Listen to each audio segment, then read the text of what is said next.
வணக்கம் and welcome to செரி சமையல். நீங்கள் இன்னும் செரி சமையலுக்கு சப்ஸ்கிரைப் பண்ணுங்கள். பக்கத்தில் இருக்க பெல் ஐக்கான் கிளிக் பண்ண மறந்துடாதீங்க. அப்போ தான் நான் போகிற ரெசிபி வீடியோஸ் உங்களுக்கு நோட்டிஃபை ஆகும். இன்றைக்கி நம்ம சிம்பிள் அண்ட் டேஸ்டியான எல்லாருக்கும் ரொம்ப பிடிச்ச க்ரீன் சட்னி எப்படி செய்யுதுன்னு பார்க்கலாம் வாங்க. முதல்ல ஒரு கிரைண்டிங் ஜாரில் 1 கப் புதினா ஆட் பண்ணிக்கலாம்.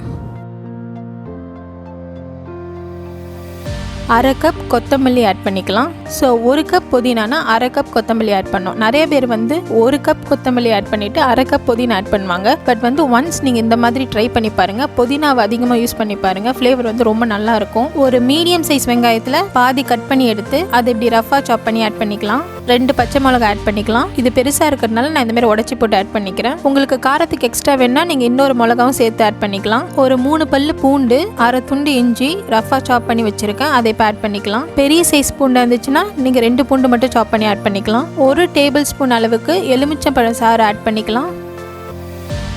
இப்போது நம்ம இதுக்கு தேவையான மசாலா ஆட் பண்ணிக்கலாம். 1 டீஸ்பூன் ஜீரக பொடி ஆட் பண்ணிக்கலாம். 1 டீஸ்பூன் சாட் மசாலா ஆட் பண்ணிக்கலாம். 1 teaspoon dry mango powder add பண்ணிக்கலாம். இப்போ இதுக்கு தேவையான அளவுக்கு உப்பு ஆட் பண்ணிக்கலாம். 1 டீஸ்பூன் சுகர் ஆட் பண்ணிக்கலாம். சுகர் அந்த டேஸ்ட்டை நல்லா என்ஹான்ஸ் பண்ணி கொடுக்கும். இப்போது இதை ஒரு 2லேருந்து 3 டேபிள் ஸ்பூன் மட்டும் தண்ணி ஆட் பண்ணி ஒரு ஸ்மூத்தான பேஸ்ட்டாக அரைச்சி எடுத்துக்கலாம். பாருங்கள், நம்ம நல்லா ஸ்மூத்தாக அரைச்சி எடுத்தாச்சு. இப்போ நான் ஒரு 3லேருந்து 4 டேபிள் ஸ்பூன் ஹங் கர்ட் எடுத்து வச்சுருக்கேன். ஹங் கர்ட் அப்படின்னா நம்ம தயிர் தண்ணியோடு இருக்கும் இல்லையா, அதை ஒரு க்ளீனான காட்டன் கிளாத்தில் போட்டு லைட்டாக இப்படி பிழிஞ்சி ஒரு ஃபில்டரில் வச்சுட்டிங்கன்னா ஒரு 10 நிமிஷம் அதில் இருக்க தண்ணிலாம் ஃபில்டர் ஆகிடும். நமக்கு ஒரு திக்கான க்ரீமியான தயிர் கிடைக்கும். அதுதான் ஹங் கர்ட். அதுதான் நம்ம இதுக்கு யூஸ் பண்ண போகிறோம். ஸோ இப்போ இந்த ஹங் கர்டில் நம்ம அரைச்சி வச்சுருக்கோம் இல்லையா மசாலா பேஸ்ட், அதை ஆட் பண்ணிக்கலாம்.